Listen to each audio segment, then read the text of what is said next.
ನಮಃ. ಹರಿ ಓಂ.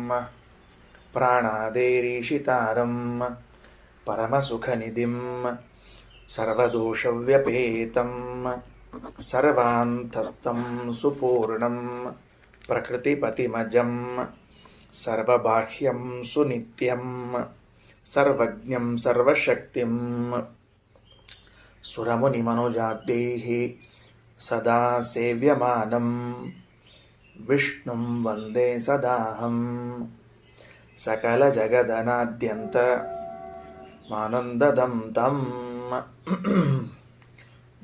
ಮುಂದಿನ ಬ್ರಾಹ್ಮಣ ಉಶಸ್ತ ಬ್ರಾಹ್ಮಣ ಅಂತ ಪ್ರಾರಂಭ ಆಗಿತ್ತು. ನಿನ್ನೆ ದಿವಸ ಹೇಳುವಾಗ ಸ್ವಲ್ಪ ಅದರದೊಂಚೂರು ಪರಿಚಯಾತ್ಮಕವಾಗಿ ಹೇಳಿದ್ದಿತ್ತು. ಇವತ್ತು ವಿಶೇಷವಾಗಿ ಅದರ ವಿವರಣೆಯನ್ನು ಕೊಡೋಣ ಅಂತ. ಯಾರವರು ಅಂದ್ರೆ ಅಥ ಅಂತ ವಾಕ್ಯ ಪ್ರಾರಂಭ ಆಗ್ಲಿಕ್ಕೆ ನೋಡ್ರಿ. ಅಥ ಹ ಏನಂ ಉಶಸ್ತಃ ಚಾಕ್ರಾಯಣ ಪಪ್ರಚ್ಛ. ಅಲ್ಲಿಗೆ ಒಂದು ವಾಕ್ಯ ಮುಗೀತು. ಅಲ್ಲಿ ಒಂದು ದಂಡಕ ಬರಬೇಕು. 577ನೇ ಪೇಜ್ ಒಳಗಿದ್ದಿರೋದಿಲ್ಲೆಲ್ಲಾರು ನೀವು ಸರಿ ಅದ ಮೇಲ್ಭಾಗದಲ್ಲಿ ಸರಿ. ಶ್ರೀನಿವಾಸ 328ನೇ ಪೇಜ್ನಲ್ಲಿ ಇದ್ದೀರಾ? Okay right. ಎಲ್ಲಿಗೆ ದಂಡಕ ಹಾಕ್ಕೋಬೇಕು? ಅಲ್ಲಿಗೊಂದು ದಂಡಕ ಹಾಕ್ಕೊಳ್ರಿ. ಅಥಃ ಏನಂ ಉಶಸ್ತಃ ಚಾಕ್ರಾಯಣ ಪಪ್ರಚ್ಛ ಅಂದ್ರೆ ಏನರ್ಥ ಅಂದ್ರೆ ಅದಕ್ಕೆ ರಾಯರು ಹಿಂಗೆ ಸರಳ ಬರೀತಾರೆ. ಅಥ ಅಂದ್ರೆ ಅನಂತರದಲ್ಲಿ ಅಂತ ಅರ್ಥ ಅದ. ಅನಂತರದಲ್ಲಿ ಅಂದ್ರೆ ಆಮೇಲೆ. ಯಾವ ಮೇಲೆ?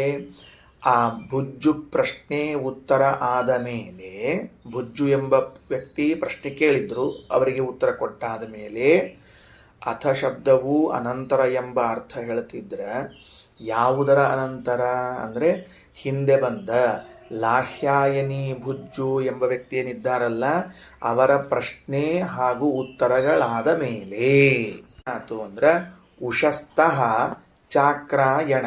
ನೋಡ್ರಿ, ಇಲ್ಲಿ ಒಂದು ಆ ವ್ಯಕ್ತಿಯ ಹೆಸರು, ಇನ್ನೊಂದು ಅವರ ತಂದೆಯಿಂದ ಬಂದದ್ದು ಅಂತ ತಿಳಿಸುವಂತಹದ್ದು. ಅದಕ್ಕೆ ಚಾಕ್ರಾಯಣ ಅಂತನ್ನುವ ಶಬ್ದಕ್ಕೆ ಅರ್ಥ ಹೆಂಗೆ ಬರೀಬೇಕು? ಚಕ್ರಸ್ಯ ಅಪತ್ಯಂ ಚಾಕ್ರಾಯಣ. ಅವರ ತಂದೆ ಹೆಸರು ಚಕ್ರ ಅಂತಿತ್ತು. ತಾರ ಅಂತ ವಿಚಾರ ಮಾಡಬೇಕು. ಚಕ್ರ ಚಕ್ರ ಅಂತ ಹೆಸರಿಟ್ಟುಕೊಂಡಾರಲ್ಲ ಅಂದ್ರೆ ಚಕ್ರ ಎಂಬುದು ಭಗವಂತನ ಆಯುಧದ ಹೆಸರು ಹೇಗೋ ಹಾಗೆ ಭಗವಂತನ ಹೆಸರೂ ಹೌದು. ಹೆಂಗ ಚಕ್ರ ಎಂಬುದು ಭಗವಂತನ ಹೆಸರು ಹೆಂಗಾಗ್ತದೆ ಅಂದ್ರೆ ಅದಕ್ಕೆ ಆಚಾರ್ಯರು ಬ್ರಹ್ಮಸೂತ್ರ ಭಾಷ್ಯದಲ್ಲಿ ಹೇಳುವಾಗ ಚಕ್ರಂ ಚಂಕ್ರಮಣಾದೇಶ, ವರ್ಜನಾತ್ ವಜ್ರ ಉಚ್ಯತೆ, ಖಂಡನಾತ್ ಖಡ್ಗನಾಮಾಸೋ ಹೇತಿನಾಮ ಸ್ವಯಂ ಹರಿಹಿ. ಭಗವಂತನೇ ಎಲ್ಲ ಆಯುಧಗಳ ನಾಮವಾಗಿದ್ದಾನಂತೆ. ಎಲ್ಲ ಆಯುಧಗಳ ನಾಮ ಅದೇನ್ರಿ? ದೇವರ ಎಲ್ಲ ಆಯುಧಗಳ ನಾಮ ಏನು? ಚಕ್ರ, ಖಡ್ಗ, ವಜ್ರ ಎಂಬ ಎಲ್ಲ ಆಯುಧಗಳ ನಾಮವು ಭಗವಂತನ ನಾಮಗಳೇ. ಯಾಕ? ಚಕ್ರಂ ಚಂಕ್ರಮಣಾದೇಶ. ಈ ಜಗತ್ತನ್ನು ತಿರುಗಿಸ್ತಾ ಇರ್ತಾನೆ, ಸಂಸಾರ ಚಕ್ರವನ್ನು ತಿರುಗಿಸ್ತಾ ಇರ್ತಾನೆ. ಆದ್ದರಿಂದ ದೇವರಿಗೆ ಚಕ್ರ ಎಂದು ಹೆಸರು. ದೇವರ ಕೈಯಲ್ಲಿ ಇರುವ ಆಯುಧಕ್ಕೆ ಚಕ್ರ ಅಂತಿದ್ದಂತೆ ಅವನ ಹೆಸರು ಚಕ್ರ. ಯಾಕ? ಚಂಕ್ರಮಣ. ಖಂಡನಾತ್ ಖಡ್ಗ ಉಚ್ಯತೆ. ದೇವರು ಈ ಜಗತ್ತನ್ನು ಪ್ರಳಯ ಕಾಲದಲ್ಲಿ ಖಂಡಿಸುತ್ತಾನೆ, ತುಂಡರಿಸುತ್ತಾನಾದ್ದರಿಂದ ಅವನಿಗೆ ಖಡ್ಗವೆಂಬುದಾಗಿ ಹೆಸರು. ವರ್ಜನಾತ್ ವಜ್ರ ಉಚ್ಯತೆ. ದೋಷರಹಿತನಾದದ್ದರಿಂದ ದೋಷಗಳೆಲ್ಲವೂ ಅವನನ್ನು ಬಿಟ್ಟು ಬಿಟ್ಟಾವಂತ. ಬೇಡೇ ಬೇಡ, ಇವ ನಮ್ಮ ಸಹವಾಸಕ್ಕೆ ಬೇಡ ಅಂತ ತಿಳ್ಕೊಂಡು ದೋಷಗಳೆಲ್ಲವೂ ಯಾರನ್ನ ಬಿಟ್ಟಿವೆಯೋ ಅವನನ್ನು ವಜ್ರ ಎಂದು ಕರೆಯಬೇಕು. ಹೀಗೆ ಆಯುಧಗಳೆಲ್ಲ ಹೆಸರು ಭಗವಂತನ ಹೆಸರು ಅಂತ ತಿಳಿಸಿದ್ದಾರೆ. ಹಾಗಾಗಿ ಚಕ್ರ ಅಂದರೆ ಭಗವಂತ. ಆ ಭಗವಂತನ ಹೆಸರಿಟ್ಟುಕೊಂಡಿರುವಂಥ ಒಬ್ಬ ಋಷಿ, ಅವನ ಮಗ ಇವನು. ಆದ್ದರಿಂದ ಇವನಿಗೆ ಚಾಕ್ರಾಯಣ ಅಂತ ಕರೀತಾರೆ. ಹಾಗಾದ್ರೆ ನಿಜವಾದ ಹೆಸರೇನು ಅಂದ್ರೆ ಉಶಸ್ತ ಅಂತ ಅರ್ಥ. ಉಶಸ್ತ ಸರಿ. ಅಥ ಏನಂ ಉಶಸ್ತಃ ಚಾಕ್ರಾಯಣ ಪಪ್ರಚ್ಛ. ಪ್ರಶ್ನೆಸ್ತಾನ. ಪ್ರಶ್ನೆ ದೊಡ್ಡದದ, ಪ್ರಶ್ನೆ ಬಹಳ ದೊಡ್ಡದದ, ಅದು ಅರ್ಥ ಮಾಡಿಕೊಳ್ಳ್ರಿ. ಯಾಜ್ಞವಲ್ಕೇತಿ ಹೋವಾಚ. ಎಲೆ ಯಾಜ್ಞವಲ್ಕ್ಯರೇ, ಏನು? ಯತ್ ಸಾಕ್ಷಾತ್ ಅಪರೋಕ್ಷಾತ್ ಬ್ರಹ್ಮ ಯ ಆತ್ಮ ಸರ್ವಾಂತರಃ ತಮ್ಮೇ ವ್ಯಾಚಕ್ಷ್ವ. ಇಷ್ಟು ಪ್ರಶ್ನೆ ಏನಂತಾರ? ಸಾಕ್ಷಾತ್ ಅಪರೋಕ್ಷಂ. ಸಾಕ್ಷಾತ್ ಅಪರೋಕ್ಷಂ ಅಂದ್ರೆ ಅರ್ಥ ಏನು? ಇನ್ನೊಬ್ಬರ ಪ್ರಸಾದ ಇನ್ನೊಬ್ಬರ ಅನುಗ್ರಹವಿಲ್ಲದೆ ಎಲ್ಲ ವಸ್ತುಗಳನ್ನು ಅಪರೋಕ್ಷವಾಗಿ ಪ್ರತ್ಯಕ್ಷವಾಗಿ ಕಾಣಿಸ್ತಾ ನೋಡ್ತಾನೋ ಅಂದ್ರೆ ತನ್ನ ಸ್ವರೂಪವನ್ನು ಹಾಗೂ ತನ್ನಿಂದ ಭಿನ್ನವಾದ ಇನ್ನೆಲ್ಲ ಪದಾರ್ಥಗಳನ್ನು ಯಾರ ಅನುಗ್ರಹವಿಲ್ಲದೇನೇ ತಿಳಿಯುತ್ತಾನೋ ಅವನಿಗೆ ಸಾಕ್ಷಾತ್ ಅಪರೋಕ್ಷ ಎಂದು ಕರೆಯುತ್ತಾರೆ. ಏನು ಅಂದ್ರೆ ಅಪರೋಕ್ಷ ಅಂತಂದ್ರೆ ನೋಡುವಿಕೆ, ಪ್ರತ್ಯಕ್ಷವಾಗಿ ನೋಡುವಿಕೆ, ಅದನ್ನು ಅಪರೋಕ್ಷ ಅಂತ ಕರೀತಾರೆ. ಒಂದು ಉದಾಹರಣೆ ಹೇಳ್ತೀನಿ. ನನಗೆ ಘಟದ ಅಪರೋಕ್ಷವಿದೆ ಅಂತ ಶಬ್ದ ಆಡಿದೆ. ನನಗೆ ಘಟದ ಅಪರೋಕ್ಷವಿದೆ ಅಂತ ಶಬ್ದ ಆಡಿದರೆ, ನನಗೆ ಮಠದ ಅಪರೋಕ್ಷವಿದೆ ಅಂತ ಶಬ್ದ ಆಡಿದರೆ, ವಾಕ್ಯ ಪ್ರಯೋಗ ಮಾಡಿದರೆ ಅದರ ಅರ್ಥ ಏನು ಅಂದ್ರೆ ನಾನು ಪ್ರತ್ಯಕ್ಷವಾಗಿ ಮಠವನ್ನು, ನಾನು ಪ್ರತ್ಯಕ್ಷವಾಗಿ ಘಟವನ್ನು ನೋಡುತ್ತೇನೆ ಅಂತ ಅರ್ಥ. ಹಂಗೆ ಸಾಕ್ಷಾತ್ ಅಪರೋಕ್ಷ ಅಂದ್ರೆ ಯಾರ ಅನುಗ್ರಹವಿಲ್ಲದೆ ಯಾರ ಪ್ರಸಾದವಿಲ್ಲದೆ ಭಗವಂತನು ತನ್ನನ್ನು ಹಾಗೂ ತನ್ನಿಂದ ಇತರವಾದ ವಸ್ತುಗಳನ್ನು ನೋಡುತ್ತಾನೋ, ಅನುಭವಿಸುತ್ತಾನೋ, ತಿಳಿಯುತ್ತಾನೋ. ಆದ್ದರಿಂದ ದೇವರಿಗೆ ಸಾಕ್ಷಾತ್ ಅಪರೋಕ್ಷ ಎಂದು ಕರೆಯುತ್ತಾರೆ. ಸಾಕ್ಷಾತ್ ಅಪರೋಕ್ಷ ಅನ್ನುವ ಶಬ್ದಕ್ಕೆ ಇನ್ನೊಬ್ಬರ ಅನುಗ್ರಹವು ಇಲ್ಲದೆ ಎಲ್ಲ ಜ್ಞಾನವನ್ನು ಮಾಡಿಕೊಳ್ಳುತ್ತಾನೆ. ಇನ್ನೊಬ್ಬರ ಅನುಗ್ರಹವಿಲ್ಲದೆ ಎಲ್ಲ ವಸ್ತುಗಳ, ತನ್ನ ಹಾಗೂ ಇತರ ವಸ್ತುಗಳ ಜ್ಞಾನವನ್ನು ಮಾಡಿಕೊಳ್ಳುತ್ತಾನೆ. ಭಗವಂತನನ್ನು ಸ್ವತಂತ್ರ ಅಂತ ಕರೀತಿರ್ತಾರೆ. ಶಾಸ್ತ್ರಗಳು ಹೇಳ್ತಿರ್ತಾವೆ. ಸ್ವತಂತ್ರ ಅಂದ್ರೆ ಏನು ಅಂದ್ರೆ ಸತ್ತಾ ತ್ರೈವಿಧ್ಯದಲ್ಲಿ ಪರ ಅನಪೇಕ್ಷನಾಗಿದ್ದರೆ ಅವನನ್ನು ಸ್ವತಂತ್ರ ಎಂದು ಕರೆಯಬೇಕು ಅಂತ ಇದೊಂದು ಡೆಫಿನೇಷನ್. ಶಾಸ್ತ್ರ ಕೊಡುವ ವಿವರಣೆ ಏನು ಅಂದ್ರೆ ಸತ್ತಾ ತ್ರೈವಿಧ್ಯದಲ್ಲಿ ಪರ ಅನಪೇಕ್ಷನಾಗಿದ್ದರೆ ಅವನನ್ನು ಸ್ವತಂತ್ರನೆನ್ನಬೇಕು. ಸತ್ತಾ ತ್ರೈವಿಧ್ಯದಲ್ಲಿ ಪರ ಅಪೇಕ್ಷೆ ಇಲ್ಲದೇ ಇದ್ದರೆ ಅವನನ್ನು ಸ್ವತಂತ್ರನೆನ್ನುತ್ತಾರೆ. ಏನು ಸತ್ತಾ ತ್ರೈವಿಧ್ಯ ಅಂತಂದರೆ ಸ್ವರೂಪ, ಪ್ರಮಿತಿ, ಪ್ರವೃತ್ತಿ.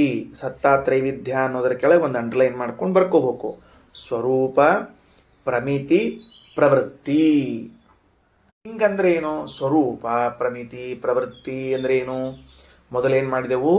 ಭಗವಂತನು ಸ್ವತಂತ್ರ ಅಂತ ಇಟ್ಕೊಂಡ್ವಿ. ಸ್ವತಂತ್ರ ಅಂದ್ರೆ ಏನು ಅಂದ್ರೆ ಸತ್ತಾ ತ್ರೈವಿಧ್ಯದಲ್ಲಿ ಪರ ಅನಪೇಕ್ಷ. ಹಂಗಂದ್ರೆ ಏನು ಅಂದ್ರೆ ಸತ್ತಾ ತ್ರೈವಿಧ್ಯ ಅಂದ್ರೆ ಸ್ವರೂಪ, ಪ್ರಮಿತಿ, ಪ್ರವೃತ್ತಿ. ಸ್ವರೂಪ ಅಂದ್ರೆ ತಾನು, ತನ್ನ ಇರುವಿಕೆ, ಅಸ್ತಿತ್ವ. ಸ್ವರೂಪ ತನ್ನ ಸ್ವರೂಪ. ಈಗ ಘಟದ ಸ್ವರೂಪ, ಪಟದ ಸ್ವರೂಪ ಅಂತಂತಾರೆ. ಅಂದ್ರೆ ಸ್ವರೂಪ ಅಂದ್ರೆ ಏನು? ಘಟದ ಆಕಾರ, ಪಟದ ಆಕಾರ. ಇದನ್ನ ಸ್ವರೂಪ ಅಂತ ಶಬ್ದದಿಂದ ಕರೀತಾರೆ. ತನ್ನ ಇರುವಿಕೆ, ತನ್ನ ಇರುವಿಕೆಯು ಇದು ಇನ್ನೊಬ್ಬರ ಅಧೀನವಾಗಿಲ್ಲ. ಘಟವು ಇರಬೇಕಾದರೆ ಕುಲಾಲ ಬೇಕು, ಪಟವು ಇರಬೇಕಾದರೆ ನೇಕಾರ ಬೇಕು.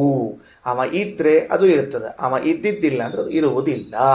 ಹಾಗಾಗಿ ಭಗವಂತ ಇರಬೇಕಾದರೆ ಪರ ಅಪೇಕ್ಷೆ ಇದೆಯಾ? ಇಲ್ಲ. ಇದನ್ನೇ ಸ್ವತಂತ್ರ ಎಂದು ಕರೆದದ್ದು ಸ್ವರೂಪದಲ್ಲಿ. ಪ್ರಮಿತಿ ಅಂದ್ರೆ ಜ್ಞಾನ ಬಂತ ನೋಡ್ರಿ. ಈಗ ಸಾಕ್ಷಾತ್ ಪರೋಕ್ಷಾತ್ ಅಂತ ಬಂತಲ್ಲ, ಅದೇ ವಿಷಯ. ಭಗವಂತನ ಸ್ವಾತಂತ್ರ್ಯವನ್ನ ತಿಳಿಸ್ಲಿಕ್ಕೆ ಹೊರಟದ. ಅನ್ಯ ಪ್ರಸಾದಂ ವಿನಾ ಅಪರೋಕ್ಷಂ ಯಥಾ ಭವತಿ ತಥಾ.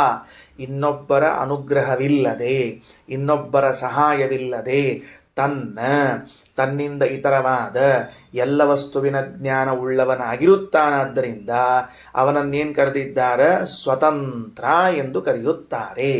1 ತನ್ನ ಇರುವಿಕೆ, 2 ತನ್ನ ಜ್ಞಾನ, 3 ತನ್ನ ಪ್ರವೃತ್ತಿ ಅಂದರೆ ತನ್ನ ಚೇಷ್ಟೆ, ತನ್ನ ವ್ಯಾಪಾರಗಳು, ತನ್ನ ಚಟುವಟಿಕೆಗಳು, ತನ್ನ ಕ್ರಿಯೆಗಳು. ಭಗವಂತ ಏನಾದರೂ ಒಂದು ಕ್ರಿಯಾ ಮಾಡಬೇಕಾದ್ರೆ ಯಾರ ಅವನಿಗೆ ಪ್ರೇರಣಾ ಮಾಡಬೇಕೇನೋ, ಯಾರ ಅವನಿಗೆ ಹೇಳಬೇಕೇನು ಅಂದ್ರೆ ಇಲ್ಲ ಎಂಬುದಾಗಿ ವೇದ ಪರಿಚಯ ಮಾಡಿಸಿಕೊಡುತ್ತದೆ. ಈ 3 ಅಂಶದಲ್ಲಿ 1 ಅಂಶವನ್ನು ನಮಗಿಲ್ಲಿ ಹೇಳಿಕತ್ತದ. ಹಾಗಾದ್ರೆ ನನಗೆ ಜ್ಞಾನ ಬರಬೇಕು ಅಂತಾದ್ರೆ ನಮ್ಮ ಗುರುಗಳಿಂದ ಉಪದೇಶ ಬರಬೇಕು. ನಿಮಗೆ ಜ್ಞಾನ ಬರಬೇಕಾದ್ರೆ ನನ್ನಿಂದ ನಿಮಗೆ ಉಪದೇಶ ಬರಬೇಕು. ನಿಮ್ಮ ಮುಂದಿನ ಪೀಳಿಗೆಯವರಿಗೆ ಜ್ಞಾನ ಬರಬೇಕಾದ್ರೆ ನಿಮ್ಮಿಂದ ಉಪದೇಶ ಆಗಬೇಕು. ಭಗವಂತನಿಗೆ ಹೀಗೆ ಯಾರಿಂದಾದರೂ ಉಪದೇಶವಾಗಿ ಜ್ಞಾನ ಬಂದಿದೆಯಾ ಅಂದರೆ ಇಲ್ಲ. ಉಪದೇಶದಿಂದ ಜ್ಞಾನವಿಲ್ಲ. ಸ್ವತಂತ್ರವಾಗಿ ಅಂದರೆ ಅನ್ಯಪ್ರಸಾದವಿಲ್ಲದೆ, ಇನ್ನೊಬ್ಬರ ಅನುಗ್ರಹವಿಲ್ಲದೆ ಜ್ಞಾನ ಇದೆ. ಆದ್ದರಿಂದ ದೇವರಿಗೆ ಏನು ಕರೀತಾರೆ? ಸ್ವತಂತ್ರವೆಂಬುದಾಗಿ ಕರೀತಾರೆ. 3 ವಿಷಯದಲ್ಲಿ ಇನ್ನೊಬ್ಬರ ಅಧೀನನಾಗದೇ ಇದ್ದವನನ್ನೇ ಸ್ವತಂತ್ರ ಎಂದು ಕರೆಯಬೇಕು. ತನ್ನ ಇರುವಿಕೆಯಲ್ಲಿ, ತನ್ನ ಜ್ಞಾನದಲ್ಲಿ, ತನ್ನ ಕ್ರಿಯೆಯಲ್ಲಿ ಯಾರ ಅಧೀನ ಇಲ್ಲ. ಅದರಲ್ಲಿ ಒಂದು ಅಂಶ ಈಗ ಬಂತು. ಏನಂತ? ಯತ್ ಸಾಕ್ಷಾತ್ ಅಪರೋಕ್ಷಾತ್ ಅನ್ನೋದರಿಂದ ಬಂತು. ಮುಂದೆ ಬ್ರಹ್ಮ ಯಾರು ಇನ್ನೊಬ್ಬರ ಅನುಗ್ರಹವಿಲ್ಲದೆ, ಪ್ರಸಾದವಿಲ್ಲದೆ ಇದ್ದಾನೋ, ಜ್ಞಾನ ಮಾಡಿಕೊಳ್ತಾನೋ. ಯಾರು ಜ್ಞಾನ ಮಾಡಿಕೊಳ್ತಾನೆ? ತನ್ನದಷ್ಟೇ ಮಾಡಿಕೊಳ್ತಾನೇನು ಅಂದ್ರೆ ತನ್ನದು ಹಾಗೂ ಉಳಿದವರದ್ದು. ಅದಕ್ಕೆ ಅದನ್ನು ಭಾಷ್ಯದಲ್ಲೇ ಹೇಳ್ಯಾರ ಆಚಾರ್ಯರು. ಮುಂದೆ ನೋಡಂತ ಭಾಷ್ಯದಲ್ಲಿ ಬ್ರಹ್ಮ ಅಂದ್ರೆ ಸರ್ವಗುಣ ಪರಿಪೂರ್ಣ. ಮುಂದೆ ಆತ್ಮಾನ್ ಶಬ್ದ ಅದ ನೋಡ್ರಿ, ಮುಂದಿನ ಶಬ್ದ ಬ್ರಹ್ಮ ಯಹ ಆತ್ಮ. ಆತ್ಮ ಅಂದ್ರೆ ಎಲ್ಲರ ನಿಯಾಮಕ. 100 ಜನ ವಿದ್ಯಾರ್ಥಿಗಳಿರ್ತಾರೆ. 100 ಜನ ವಿದ್ಯಾರ್ಥಿಗಳನ್ನು ಒಬ್ಬರು ಗುರುಗಳು ನಿಯಂತ್ರಿಸುತ್ತಾರೆ. ಇದನ್ನೇ ನಿಯಾಮಕತ್ವ ಅಂತ ಕರೀತಾರೆ. 100 ಮಂದಿ ಕೂತಿರ್ತಾರೆ, 1000 ಮಂದಿ ಕೂತಿರ್ತಾರೆ. ಒಂದು ಅಂದರು ಅಂದ್ರೆ ಎಲ್ಲ ಸೈಲೆಂಟು, ಹಿಂಗಂದ್ರೆ ಕೆಲಸ ಆಗ್ತಿರ್ತದೆ. ಇದೇ ನಿಯಾಮಕತ್ವ. ಹಾಗಾದರೆ ಭಗವಂತ ಎಲ್ಲರಿಗೂ ನಿಯಾಮಕನಾಗಿದ್ದಾನೆ.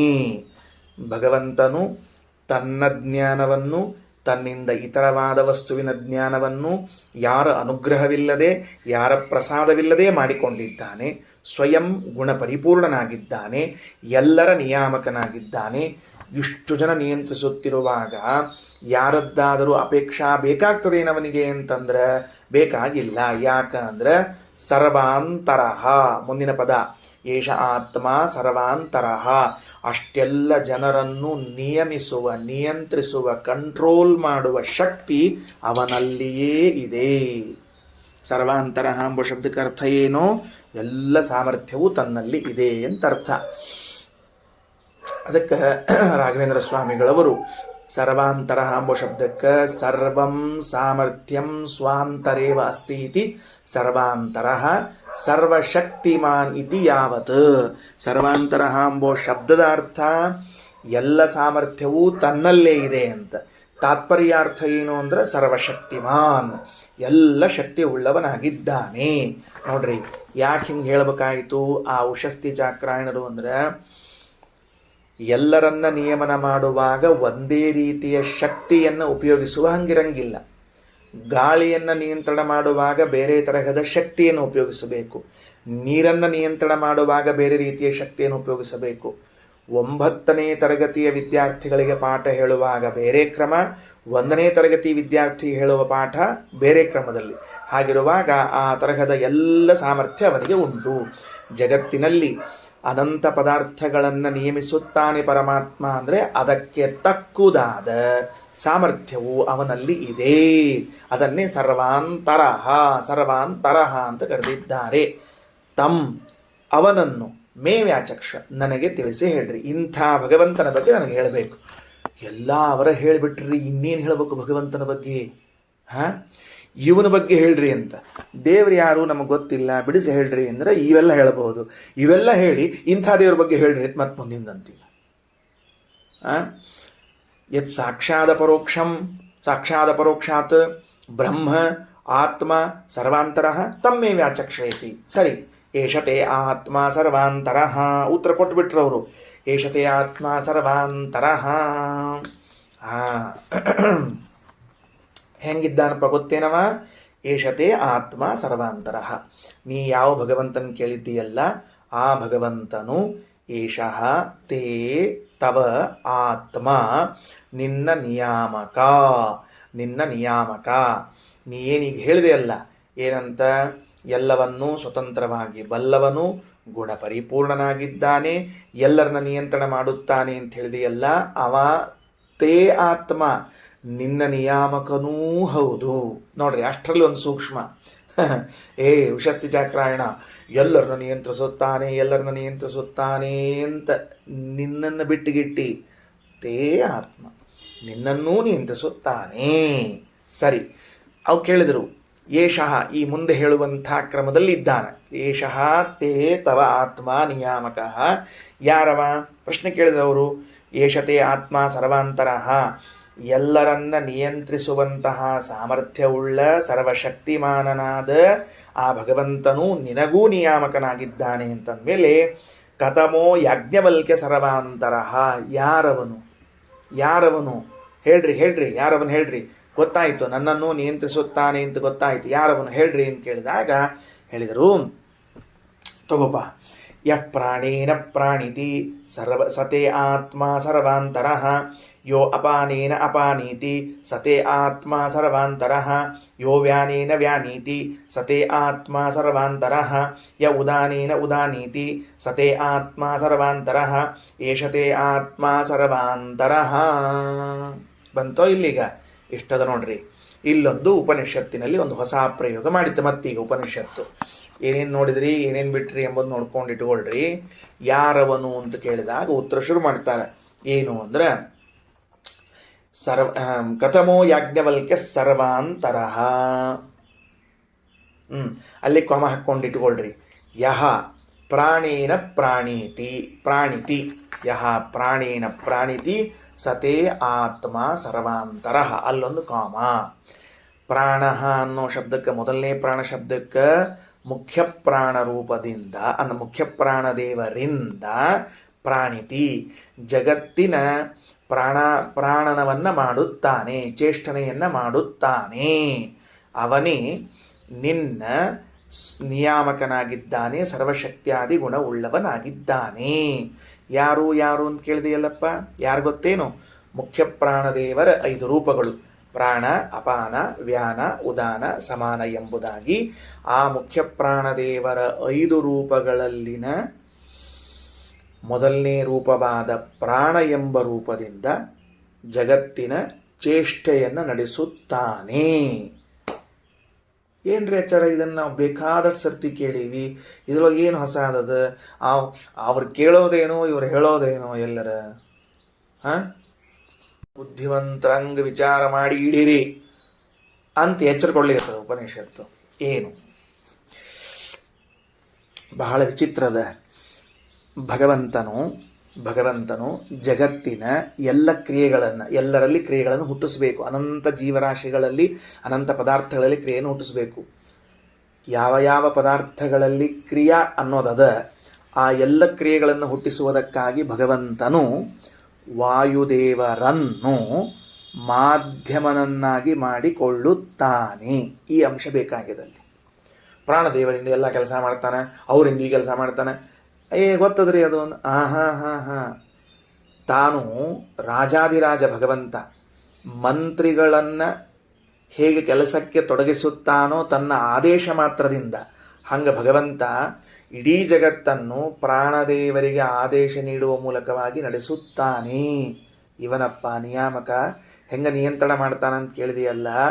ಮಹಾ ಸಮರ್ಥನಾದ ಪ್ರಭು ಕೂತಿದ್ದಾನೆ ಸಿಂಹಾಸನದ ಮೇಲೆ. ಪ್ರಾಣದೇವರು ನಿಂತಾರೆ. ಆಯಿತು, ಆ ಪ್ರಾಣದೇವರು ಇಡೀ ಜಗತ್ತನ್ನು ನಿಯಂತ್ರಣ ಮಾಡ್ತಾರೆ. ಸಾಚ ಪ್ರಶಾಸನಾತ್. ವಿಚಾರ ಮಾಡಿ ನೋಡ್ರಿ, ಆಜ್ಞಾ ಮಾತ್ರದಿಂದ ಜಗತ್ತಿನಲ್ಲಿ ಕ್ರಿಯೆಗಳು ನಡೀತಾವ. ಅವ ಬರಬೇಕು ಅಂತಿಲ್ಲ. ನಮ್ಮ ದೇವರು ಬರ್ತಾನ ಮಾಡ್ತಾನ, ಅದೊಂದು ಹೊಸದು, ಅದು ಸ್ಟೈಲ್ ಬೇರೆ. ಇದೇನು ಹೇಳಬೇಕಾಗ್ಯದ? ಅವನ ಆಜ್ಞಾ ಎಷ್ಟು ಚುರುಕದ ಅಂತ ಇಟ್ಕೊಳ್ರಿ.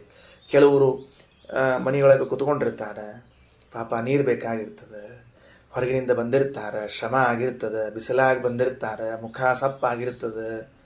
10 ಸಲ ಹೇಳ್ತಾರೆ, ನೀರು ಕೊಡ್ರಿಯೋ ಅಂತ.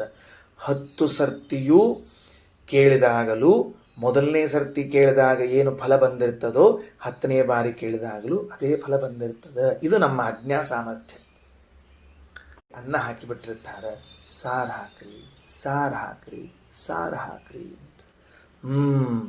ಇದು ನಮ್ಮ ಆಜ್ಞಾ. ಅದಕ್ಕೆ ಭಗವಂತ ಹಂಗಿಲ್ಲ. ಯಃ ಪ್ರಾಣೇನ ಪ್ರಾಣಿತಿ. ಪ್ರಾಣನಾಂನ ಮುಖ್ಯವಾಯುದೇವರ ರೂಪದಿಂದ ಜಗತ್ ಪ್ರಾಣನಂ ಕರೋತಿ. ಏನು ಆಜ್ಞಾ, ಅದ್ಭುತ ಆಜ್ಞಾ, ದೇವರದ್ದು ಒಂದು ಆ ಆದೇಶ ಅಂತನ್ನೋದು ಇಷ್ಟು ಕೆಲಸ ಮಾಡ್ತದೆ ಅಂತ ಗೊತ್ತಿಲ್ಲ. ಮುಂದೆ ನಿಂತ್ಕೊಂಡು ಪ್ರಾಣದೇವರೇ ಕೆಲಸ ಮಾಡ್ತಾರೆ, ನೆನಪಿಟ್ಟುಕೊಳ್ರಿ. ಹೆಂಗದ ಅಲ್ಲ ವ್ಯವಸ್ಥೆ, ಅದು ಎಷ್ಟು ಚಂದ ವ್ಯವಸ್ಥೆ ಅದ. ಏನು, ನನ್ನ ಸ್ವಾಮಿ ಆದೇಶ ಮಾಡ್ಯಾನ, ಅನಂತ ಜೀವರಾಶಿಗಳನ್ನು ನಿಯಮಿಸು ಎಂದು, ಒಂದೂ ತಪ್ಪಬಾರದು ಅಂಥೇಳಿ ಸೂಪರ್ವೈಸಿಂಗ್ ಮಾಡ್ತಾ ನೋಡ್ಕೊಂಡಿದ್ದಾರೆ ಅನಂತ ಜೀವರಾಶಿಗಳಲ್ಲಿ. ಇದು ಆಜ್ಞಾ. ಹಿಂಗೆ ಕೊಡ್ತಾನೆ ನಮ್ಮ ಸ್ವಾಮಿ, ಹಿಂಗೆ ಜಗತ್ತನ್ನು ನಿಯಂತ್ರಣ ಮಾಡ್ತಾನೆ. ಅವನೇ ನಿನ್ನ ನಿಯಾಮಕ, ಗೊತ್ತಾತಿಲ್ಲೋ ಅಂತ ಯಾಜ್ಞವಲ್ಕ್ಯರು ಮೊದಲನೇ ಉತ್ತರವನ್ನು ಕೊಟ್ಟರು. ಯಃ ಪ್ರಾಣೇನ ಪ್ರಾಣಿತಿ ಸತೇ ಆತ್ಮ ಸರ್ವಾಂತರಃ. ಯಾರು ಮುಖ್ಯ ಪ್ರಾಣದೇವರ ಪ್ರಾಣನಾಮಕ ಮುಖ್ಯ ಪ್ರಾಣದೇವರ ರೂಪದಿಂದ ಇಡೀ ಜಗತ್ತಿನ ಚೇಷ್ಟೆಯನ್ನು ಮಾಡ್ತಾರೆ. ಇದು ಚೇಷ್ಟ ಅನ್ನೋ ಅರ್ಥ ಇಟ್ಟುಕೊಂಡ್ರೆ. ಇನ್ನು ದೇಹದ ಒಳಭಾಗದಲ್ಲಿ ಬಂದ್ರೆ ಇದು ಹೊರಗಾಯಿತು. ಇನ್ನು ನಾವು ಅಧ್ಯಾತ್ಮದಲ್ಲಿ ಬಂದ್ರೆ ಉಸಿರಾಟ, ಪ್ರಾಣಿತಿ ಅನ್ನೋ ಶಬ್ದಕ್ಕೆ ಉಸಿರಾಟ. ಜಗತ್ತಿನ ಎಲ್ಲರ ಉಸಿರಾಟವನ್ನು ನಡೆಸುವಂಥವರು ಯಾರು? ಪ್ರಾಣದೇವರ ಮೂಲಕ ಭಗವಂತ ಅಂತ ತಿಳಿದುಕೊಳ್ಳ್ರಿ. ಆಧ್ಯಾತ್ಮದಲ್ಲಿ ಉಸಿರಾಟ, ಅಧಿಭೂತದಲ್ಲಿ ಹೊರಗಡೆಗೆ ಬಂದಾಗ ಎಲ್ಲ ಚಟುವಟಿಕೆಗಳು ಅಂತ ಅರ್ಥ ಮಾಡಿಕೊಳ್ಳ್ರಿ. ಇದರಂತೆ ಮುಂದಿಂದ ಹೋಗೋಣಂತೀಗ. ಏನಂತಾರೆ ರಾಯರು? ಇದರಂತೆ ಮುಂದಿಂದು ಅಂತ ತಿಳ್ಕೊಂಬಿಡ್ರಿ ಅಂತ ಹೇಳ್ಯಾರ. ಏನಂತ? ಯಃ ಪ್ರಾಣೇನ ಪ್ರಾಣಿತಿ, ಯಾರು ಮುಖ್ಯ ಪ್ರಾಣನ ಮೂಲಕವಾಗಿ ದೇಹದಲ್ಲಿ ಉಸಿರಾಟವನ್ನು ಹೊರಗಡೆಗೆ ಚಟುವಟಿಕೆಗಳನ್ನು ಉಂಟು ಮಾಡ್ತಾನೋ ಇವನೇ ಸತೇ ಆತ್ಮ ಸರ್ವಾಂತರಃ. ಆ ಭಗವಂತನೇ ನಿನಗೆ ನಿಯಾಮಕನಾಗಿದ್ದಾನೆ, ಸರ್ವಶಕ್ತಿ ಉಳ್ಳವನಾಗಿದ್ದಾನೆ. ಯೋ ಅಪಾನೇನ ಅಪಾನಿತಿ, ಯಾರು ಅಪಾನ ನಾಮಕ ಮುಖ್ಯ ಪ್ರಾಣದೇವರ ರೂಪದಿಂದ ಮಲ ವಿಸರ್ಜನಾದಿಗಳನ್ನು ಲೋಕಕ್ಕೆ, ದೇಹದಲ್ಲಿದ್ದ ಮಲ ವಿಸರ್ಜನೆ ಆಗಬೇಕಲ್ಲ, ಹಾಗೆ ದೇಹದಲ್ಲಿ ಅಷ್ಟು ಮಲ ಕೂತು ಬಿಟ್ಟಿದ್ರೆ, ತಿಂದದ್ದು ಜೀರ್ಣವಾದದ್ದು, ಕುಡಿದದ್ದು ಜೀರ್ಣವಾದದ್ದು, ಹೊರಗೆ ಹೋಗಬೇಕಾದದ್ದು, ಅಲ್ಲೇ ಕೂತ್ರ ಗತಿ ಏನೋ. ಎಂಥ ದೊಡ್ಡ ಉಪಕಾರ ಮಾಡ್ತಾನೆ ಪರಮಾತ್ಮ ಅಂತ ತಿಳಿಸ್ಲಿಕ್ಕೆ ಹೊರಟಾರ. ಏಷತೆ ಆತ್ಮ ಸರ್ವಾಂತರಃ, ಅವನೇ ಅಪ್ಪ ನಿನಗೂ ಸ್ವಾಮಿಯಾಗಿದ್ದಾನೆ, ಸರ್ವಶಕ್ತಿ ಉಳ್ಳವನಾಗಿದ್ದಾನೆ. ಯೋ ವ್ಯಾನೇನ ವ್ಯಾನಿತಿ ಸತೆ ಆತ್ಮ ಸರ್ವಾಂತರಃ, ಯಾರು ವ್ಯಾನ ನಾಮಕ ಪರಮಾತ್ಮರಿಂದ ಪ್ರಾಣದೇವರಿಂದ ಭುಕ್ತಮನ್ನಾದಿಕಂ ಶರೀರೇ ವಿವಿಧಂ ನಯತಿ, ತಿಂದ ಅನ್ನವನ್ನು ದೇಹದ ಬೇರೆ ಬೇರೆ ಇಂದ್ರಿಯಗಳಿಗೆ ಆಯಾ ತರಹದ ಶಕ್ತಿಯನ್ನು ಕೊಡುವುದಕ್ಕೆ ವಿಭಾಗಿಸಿ ಕರ್ಕೊಂಡು ಹೋಗ್ತಾನಲ್ಲ, ಅವನೇ ವ್ಯಾನ.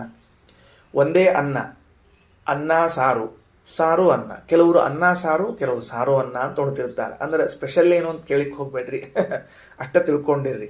ಹಂಗಿದ್ದ ಹೊತ್ತಿನೊಳಗೆ ಅದೇ ಅನ್ನ ಸಾರು ಕಿವಿಗೆ ಕೇಳುವ ಶಕ್ತಿಯನ್ನು ಕೊಡಬೇಕು, ಕಣ್ಣಿಗೆ ನೋಡುವ ಶಕ್ತಿಯನ್ನು ಕೊಡಬೇಕು, ಮೂಗಿಗೆ ಮೂಸುವ ಶಕ್ತಿಯನ್ನು ಕೊಡಬೇಕು.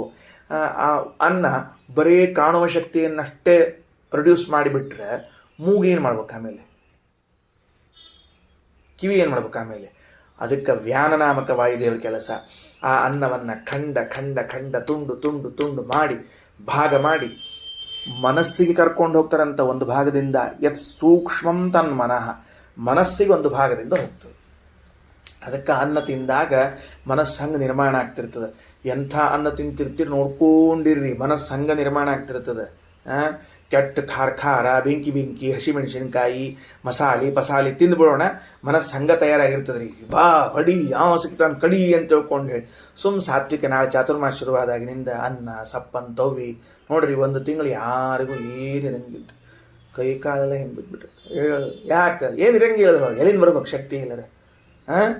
ಅದಕ್ಕೆ ಅನ್ನ ಹಂಗೆ ವ್ಯವಸ್ಥೆ ಮಾಡ್ತದೆ, ಅದು ವ್ಯಾನ. ಅದಕ್ಕೆ ರಾಯರು ಬರೀತಾರೆ, ವ್ಯಾನಿತಿ ಭುಕ್ತಮನ್ನಾಧಿಕಂ ಶರೀರೇ ವಿವಿಧಂ ನಯತಿ, ಉದಾನೀತಿ ಮುಂದ ಊರ್ಧ್ವಂ ನಯತಿ ಶ್ವಾಸಾದಿ ಕರೋತಿ. ಮುಂದಿಂದು ಯಹ ಉದಾನೇನ ಉದಾನಿತಿ ಸತೆ ಆತ್ಮ ಸರ್ವಾಂತರಃ, ಏಷತೆ ಆತ್ಮ ಸರ್ವಾಂತರಃ. ಉದಾನ ನಾಮಕ ವಾಯುದೇವರಿಂದ ಶ್ವಾಸೋಚ್ಛ್ವಾಸವನ್ನು ಮೇಲೆ ತಗೊಂಡು ಹೋಗೋದು, ಕೆಳಗೆ ತಗೊಂಡು ಹೋಗೋದು ಇತ್ಯಾದಿ ಕೆಲಸಗಳನ್ನು ಮಾಡ್ತಾರೆ. ಇವನೇ ನೋಡಪ್ಪ, ಕೇಳಿದೆಯಲ್ಲ, ಪಂಚರೂಪದಲ್ಲಿರುವ ಮುಖ್ಯ ಪ್ರಾಣದೇವರ ಮೂಲಕವಾಗಿ ಪ್ರಾಣಾಪಾನಾದಿ ಎಲ್ಲ ಕೆಲಸಗಳನ್ನು ಮಾಡಿಸುವಂಥವನು ಪರಮಾತ್ಮ. ಅವನೇ ನಿನ್ನ ನಿಯಾಮಕನಾಗಿದ್ದಾನೆ, ಅವನೇ ಜಗತ್ತಿನ ನಿಯಾಮಕನಾಗಿದ್ದಾನೆ, ಅವನೇ ಸರ್ವಶಕ್ತಿಮಾನಾಗಿದ್ದಾನೆ.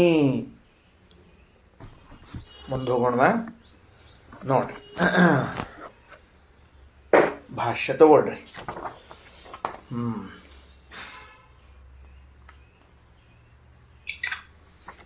ಉಪನಿಷತ್ತಿನಲ್ಲಿ 4 ಹೇಳ್ಯಾರ, 5ನೇದ್ದು ಹೇಳಿಲ್ಲ. ರಾಯರು ಬರ್ದಾರ ಸಮಾನೇನ ಸಮಾನಿತಿ ಇತ್ಯಪಿ ಗ್ರಾಹ್ಯಂ, ಅದನ್ನು ನೀವು ಇಲ್ಲಿ ತಗೊಳ್ಬೇಕು ಅಂತ ಬರೀತಾರೆ. ಅದನ್ನು ಹೇಳಿಲ್ಲ ಉಪನಿಷತ್ನಲ್ಲಿ, ಕಂಠತಃ ಹೇಳಿಲ್ಲ, ಅರ್ಥತಃ ಆ ಅಭಿಪ್ರಾಯವೂ ಅದ. ಆದ್ದರಿಂದ ಸಮಾನ ನಾಮಕ ವಾಯುದೇವರಿಂದ ದೇಹದ ಟೆಂಪರೇಚರ್ ಇದೆಯಲ್ಲ ಅದನ್ನು ಸಮಾನವಾಗಿ ಕಾಯ್ಕೊಂಡು ಬರ್ತಾನೆ.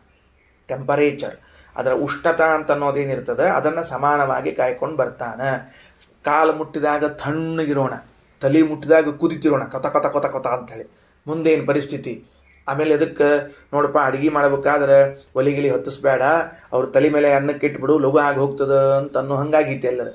ಅದಕ್ಕೆ ಹಂಗಾಗ್ಲಾರ್ದ ದೇಹದ ತಾಪಮಾನವನ್ನು ಸಮಾನವಾಗಿ ಕಾಯ್ದುಕೊಳ್ತಾರಾದ್ರಿಂದ ಸಮಾನ ಅಂತ ಅರ್ಥ. ಅದನ್ನೊಂದು ಸ್ವೀಕರಿಸಿರಿ ಅಂತ ರಾಯರು ಬರೆದಿದ್ದಾರೆ. ಮುಂದೆ ಭಾಷ್ಯ ತಗೊಳ್ರಿ. ಈಗ ನಾವೆಲ್ಲ ಭಾಷ್ಯದಲ್ಲಿ ಹೇಳಿದ್ದನ್ನು ಉಪನಿಷತ್ತಿನಲ್ಲಿ ಆರೂಢ ಮಾಡಿ ತಿಳ್ಕೊಂಡ್ಬಿಟ್ಟಿವಿ ಈಗಾಗಲೇ, ಅದರಲ್ಲಿ ಏನೋ ಅರ್ಥ ಬರಬೇಕು ಅಂತ. ಈ ಪ್ರತ್ಯೇಕ ಭಾಷ್ಯ ಓದೋದು. ಯತ್ ಸಾಕ್ಷಾತ್ ಅಪರೋಕ್ಷಾತ್ ಸಾಕ್ಷಾದೇವ ಅಪರೋಕ್ಷಂ ಅತ್ತಿ ಅನುಭವತಿ. ಯತ್ ಸಾಕ್ಷಾತ್ ಅಪರೋಕ್ಷಾತ್ ಅಂತದ ಅಲ್ಲ ಉಪನಿಷತ್ತಿನಲ್ಲಿ, ಅದಕ್ಕೆ ಬರೀತಾರೆ ಆಚಾರ್ಯ ಅರ್ಥ. ಸಾಕ್ಷಾದೇವ, ಸಾಕ್ಷಾದೇವ ಅಂದರೆ ಅನ್ಯಪ್ರಸಾದಂ ವಿನಾ ತೆಳಗದ. ಅಪರೋಕ್ಷಂ ಅತ್ತಿ ಅಂದರೆ ಅಪರೋಕ್ಷವನ್ನು ಅನುಭವಿಸುತ್ತಾನೆ, ಜ್ಞಾನ ಮಾಡಿಕೊಳ್ತಾನೆ ಅಂತ ಅರ್ಥ, ಬೇರೆ ಏನಿಲ್ಲ. ಸ್ವರೂಪಂ ಅನ್ಯಚ್ಚ ಸರ್ವಂ ಪಶ್ಯತಿ ಇತಿ ಸಾಕ್ಷಾತ್ ಅಪರೋಕ್ಷಾತ್. ಮೊದಲು ಶಬ್ದದ ಅನುವಾದವನ್ನು ಮಾಡಿ, ಅದರ ಪದಚ್ಛೇದವನ್ನು ಮಾಡಿ, ಅದರ ವ್ಯಾಕರಣ ಪ್ರಕ್ರಿಯೆಯನ್ನು ತೋರಿಸಿಬಿಟ್ಟು ಆಮೇಲೆ ಅರ್ಥ ಬರಲಿಕ್ಕೆ ಆಚಾರ್ಯರು. ಸ್ವರೂಪಂ ತನ್ನನ್ನು, ಅನ್ಯಚ್ಚ ಭಿನ್ನವಾದದ್ದನ್ನು, ಸರ್ವಂ ಎಲ್ಲವನ್ನು, ತನ್ನಿಂದ ಭಿನ್ನವಾದ ಎಲ್ಲವನ್ನು, ಪಶ್ಯತಿ ನೋಡುತ್ತಾನಾದ್ದರಿಂದ ಸಾಕ್ಷಾತ್ ಅಪರೋಕ್ಷಾತ್. ಆಪರೋಕ್ಷೇಣ ಪಶ್ಯತಾಮಪ್ಯನ್ಯೇಷಾಂ ಭಗವತ್ ಪ್ರಸಾದಾದೇವ ದರ್ಶನಂ ಭವತಿ ನ ಭಗವತೋ ಅನ್ಯಾಪೇಕ್ಷೆಯ ಇತಿ ಸಾಕ್ಷಾದಿತಿ ವಿಶೇಷಣಂ. ಭಾಳ ಚಂದ ಪ್ರಶ್ನೆ ಮಾಡ್ಕೊಂಡ್ರೆ ಆಚಾರ್ಯರು. ಇನ್ನು ಮುಂದೆ ಉಪನಿಷತ್ತಿನ ಮೇಲೆ ಹೋಗೋದು. ಅಲ್ರಿ ಸಾಕ್ಷಾತ್ ಅಪರೋಕ್ಷಂ ಅಂತ ಯಾರು ಅಂತಾರೇನ್ರಿ ಎಲ್ಲರ? ಏನು ಉಪನಿಷತ್ ಪ್ರಯೋಗ ಮಾಡ್ತದೆ? ಅಪರೋಕ್ಷ ಅನ್ನೋದಕ್ಕೇನೆ ಡೈರೆಕ್ಟ್ ಆಗಿ ನೋಡುವುದು ಅಂತ ಅರ್ಥ ಇರುವಾಗ ಸಾಕ್ಷಾತ್ ಅಪರೋಕ್ಷ ಅಂತ ಯಾಕೆ ಅನ್ನಬೇಕು? ಅಪರೋಕ್ಷ ಅಂದ್ರೆ ಏನು? ನನಗೆ ಘಟದ ಅಪರೋಕ್ಷವಾಯಿತು ಅಂದ್ರೆ ನಾನು ಡೈರೆಕ್ಟಾಗಿ ಘಟವನ್ನು ನೋಡುತ್ತಿದ್ದೇನೆ ಅಂತ ಅರ್ಥದಕ್ಕೆ. ನನಗೆ ನಿಮ್ಮ ಅಪರೋಕ್ಷವಾಗ್ಲಿಕ್ಕತ್ತದ ಅಂದ್ರೆ ನಾನು ಡೈರೆಕ್ಟಾಗಿ ನಿಮ್ಮನ್ನು ನೋಡ್ಲಿಕ್ಕತ್ತೀನಿ ಅಂತ ಅರ್ಥ. ಅಲ್ರಿ ಡೈರೆಕ್ಟಾಗಿ ನಿಮ್ಮನ್ನು ನೋಡ್ಲಿಕ್ಕತ್ತೀನಿ ಅಂತ ಇದ್ದಾಗ ಮತ್ತೆ ಸಾಕ್ಷಾತ್ತಾಗಿ ಅಂತ ಹೇಳ್ಬೇಕೇನು? ಇವರ ಅಳಿಯಂದ್ರು ಅಂತ ಇಷ್ಟು ಹೇಳಿದ್ರೆ ಗೊತ್ತಾಗ್ಬಿಡ್ತದೆ. ಇವರು ಸಾಕ್ಷಾತ್ ಅಳಿಯಂದ್ರು ಅಂತ ಹಿಂಗೆ ಹೇಳ್ಬೇಕೇನು? ಯಾವ ಹುಚ್ಚ ಅಂತ ಯಾರು ಹಂಗೆ ಹೇಳಿದಾರೆ? ಇವರು ಸಾಕ್ಷಾತ್ ಮಗ, ಹಂಗೇನು ಬೇಕಾಗಿಲ್ಲ. ಇವ್ರ ಮಗ ಅಂದರೆ ಸಾಕಪ್ಪ. ಸಾಕ್ಷಾತ್ ಮಗ ಅಸಾಕ್ಷಾತ್ ಮಗ ಅಂತ ಹಿಂಗೆ ಇರ್ತಾರನ್ನ ಆಚಾರ ಪ್ರಶ್ನೆ ಮಾಡಿಕೊಂಡ್ರು. ಹಂಗಲ್ಲ, ಗಮನಸ್ರಿ. ಆಪರೋಕ್ಷೇಣ ಪಶ್ಯತಾಮಪ್ಯನ್ಯೇಷಾಂ ಭಗವತ್ ಪ್ರಸಾದಾದೇವ ದರ್ಶನಂ ಭವತಿ. ಈಗ ಲಕ್ಷ್ಮೀದೇವಿಯೂ ಕೂಡ ಸಂಪೂರ್ಣವಾದ ಜಗತ್ತನ್ನು ತನ್ನನ್ನು ಅಪರೋಕ್ಷ ಮಾಡಿಕೊಂಡಾಳೋ ಇಲ್ಲ ಲಕ್ಷ್ಮೀದೇವಿ? ಭಗವಂತನ ಬಿಟ್ಬಿಡ್ರಿ, ಭಗವಂತನ ವಿಷಯಕ್ಕೆ ಹೋಗೋದು ಬೇಡ. ಲಕ್ಷ್ಮೀದೇವಿಯು ಜಗತ್ತನ್ನು ತನ್ನನ್ನು ಅಪರೋಕ್ಷ ಮಾಡಿಕೊಂಡಾಳೋ ಇಲ್ವೋ? ಶಾಸ್ತ್ರಗಳ ಪ್ರಕಾರ ಹೌದು, ಎಸ್. ಹಾಗಾದರೆ ಅಪರೋಕ್ಷ ದರ್ಶನ ಅಂತನ್ನುವ ಲಕ್ಷಣವು ಮಹಾಲಕ್ಷ್ಮಿಯಲ್ಲೂ ಬರ್ತದೆ. ದೇವರದ್ದೇನು ಅಂತ ಪ್ರಶ್ನೆ ಬರ್ತದೆ. ಅದಕ್ಕೆ ಉತ್ತರ ಏನು ಅಂದರೆ, ಲಕ್ಷ್ಮೀದೇವಿ ತನ್ನ ಹಾಗೂ ತನ್ನಿಂದ ಭಿನ್ನವಾದದ್ದನ್ನು ಜ್ಞಾನ ಮಾಡಿಕೊಂಡದ್ದು ಭಗವಂತನ ಪ್ರಸಾದದಿಂದ, ಭಗವಂತನ ಅನುಗ್ರಹದಿಂದ. ಭಗವಂತ ಇಡೀ ಜಗತ್ತನ್ನೇನು ಅಪರೋಕ್ಷ ಮಾಡಿಕೊಂಡಾನ, ಅದು ಇನ್ಯಾರದ್ದೋ ಪ್ರಸಾದದಿಂದೇನು ಅಂದ್ರೆ ಅಲ್ಲ ಅಂತ ತಿಳಿಸ್ಲಿಕ್ಕೆ ಸಾಕ್ಷಾತ್ ಅಪರೋಕ್ಷಂ ಅಂತ ಶಬ್ದ ಹಾಕಿದ ಉಪನಿಷತ್ತು. ನೋಡ್ರಿ ವಾಕ್ಯ ನೋಡ್ರಿ. ಭಾಷ್ಯದ ಮೊದಲನೇ ವಾಕ್ಯ ಯತ್ ಸಾಕ್ಷಾತ್ ಅಪರೋಕ್ಷಾತ್ ಅನ್ನೋದನ್ನು ಬರೆದುಬಿಟ್ಟು ಉಪನಿಷತ್ನೆಲ್ಲದ ಯತ್ ಸಾಕ್ಷಾತ್ ಅಪರೋಕ್ಷಾತ್ ಅಂತ ಅದಕ್ಕೆ ಅನುವಾದ ಅಂತ ಕರೀತಾರೆ. ಅದಕ್ಕೆ ಅನುವಾದ ಮಾಡಿ ಸಾಕ್ಷಾತ್ ಏವ ಅಪರೋಕ್ಷಂ ಅತ್ತಿ ಅನುಭವತಿ.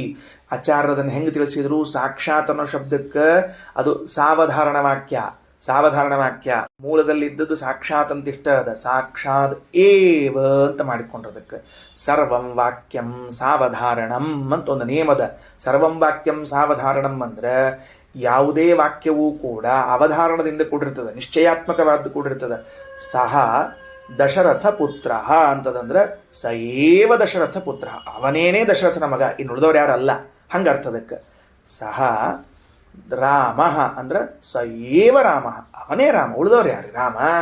ಹಿಂಗೆ ಏವಕಾರ ಅಂಬೋದಿರ್ತದೆ. ಹಂಗೆ ಇಲ್ಲಿ ಆಚಾರ್ಯ ಏನು ಮಾಡಿದ್ರು, ಸಾಕ್ಷಾತ್ ಅಪರೋಕ್ಷಾತ್ ಅನ್ನುವಲ್ಲಿ ಸಾಕ್ಷಾತ್ ಏವ ಅಪರೋಕ್ಷಾತ್ ಅತ್ತಿ ಅನುಭವತಿ ಸ್ವರೂಪಂ ಅನ್ಯಜ್ಜ ಸರ್ವಂ, ತನ್ನ ಸ್ವರೂಪವನ್ನು ಹಾಗೂ ತನ್ನಿಂದ ಭಿನ್ನವಾದ ಎಲ್ಲ ಪದಾರ್ಥವನ್ನು ಪಶ್ಯತಿ ಕಾಣುತ್ತಾನಾದ್ರಿಂದ ಸಾಕ್ಷಾತ್ ಅಪರೋಕ್ಷಾತ್.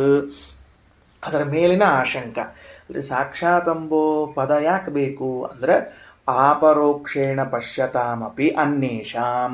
ವಾಯುದೇವರಿದ್ದಾರೆ, ಬ್ರಹ್ಮದೇವರಿದ್ದಾರೆ, ಜಗತ್ತಿನ ಜ್ಞಾನ ಮಾಡ್ಕೊಳ್ತಾರೋ ಇಲ್ಲೋ ಮಾಡ್ಕೋತಾರೆ, ತಮ್ಮ ಜ್ಞಾನ ಮಾಡ್ಕೊಳ್ತಾರೋ ಇಲ್ಲೋ ಮಾಡ್ಕೊಳ್ತಾರೆ. ಅಂದಮೇಲೆ ಅಪರೋಕ್ಷ ಅದನೋ ಇಲ್ಲವರಿಗೆ, ಸ್ವರೂಪ ಅಪರೋಕ್ಷ ಜಗದ ಪರೋಕ್ಷ ಅದನೋ ಇಲ್ಲೋ ಅದ. ಅಂದಮೇಲೆ ಭಗವಂತನಲ್ಲೇನು ವಿಶೇಷ ಅಂದರೆ ಸಾಕ್ಷಾತ್ ಅಪರೋಕ್ಷ. ಬ್ರಹ್ಮದೇವರಿಗೆ, ವಾಯುದೇವರಿಗೆ, ಮಹಾಲಕ್ಷ್ಮೀ ದೇವಿಯರಿಗೆ ಎಲ್ಲದರ ಜ್ಞಾನ ಆಗಬೇಕಾದರೆ ಭಗವಂತನ ಪ್ರಸಾದ ಬೇಕು. ಪ್ರಸಾದ, ಉತ್ತತ್ತಿ ಪ್ರಸಾದ, ಗ್ವಾಡಂಬಿ ಪ್ರಸಾದ, ಕಲಸಕ್ರಿ ಪ್ರಸಾದ, ಮಂತ್ರಾಕ್ಷತಿ ಪ್ರಸಾದ ಅಂತ ಅರ್ಥ ಏನು? ಇಚ್ಛಾ. ಇಚ್ಛಾ ಪ್ರಸಾದ ಶಬ್ದಕ್ಕೆ ಇಚ್ಛಾ, ದೇವರು ಇಚ್ಛಿಸಬೇಕು. ಲಕ್ಷ್ಮೀದೇವಿಗೆ ಎಲ್ಲ ಜ್ಞಾನವಾಗಲಿ ಅಂತ ಇಚ್ಛಿಸಿದರೆ ಮಾತ್ರ ಜ್ಞಾನವಾಗ್ತದೆ. ಪ್ರಾಣದೇವರಿಗೆ ಜಗತ್ತಿನ ಜ್ಞಾನವಾಗಲಿ ಅಂತ ಇಚ್ಛಿಸಿದರೆ ಮಾತ್ರ ಆಗ್ತದೆ. ನನಗೆ ಈ ಗ್ರಂಥದ ವಾಕ್ಯದ ಅರ್ಥ ಆಗಲಿ ಅಂತ ದೇವರು ಇಚ್ಛೆ ಮಾಡಿದರೆ ಮಾತ್ರ ಆಗ್ತದೆ. ನಿಮಗೆ ಈ ವಾಕ್ಯದ ಅರ್ಥ ತಿಳಿಯಲಿ ಅಂತ ದೇವರು ಇಚ್ಛಿಸಿದರೆ ಮಾತ್ರ ಆಗ್ತದೆ. ಇಲ್ಲದೆ ಹೋದರೆ ಇಲ್ಲವೇ ಇಲ್ಲ. ಇದನ್ನೇ ಪ್ರಸಾದ ಎಂದು ಕರೆಯುತ್ತಾರೆ. ದೇವರ ದೊಡ್ಡ ಪ್ರಸಾದ, ನಮ್ಮ ಮೇಲೆ ದೊಡ್ಡ ಅನುಗ್ರಹ. ಇಚ್ಛಾ ಮಾಡ್ಯಾನಲ್ಲ, ಕೇಳು ತಿಳ್ಕೋ ಅಂಥೇಳಿ ಮಲ್ಕೊಂಡ್ರಪ್ಪಿ ನಿದ್ದೆ ಹಚ್ಚಿಬಿಟ್ಟಿದ್ರೆ.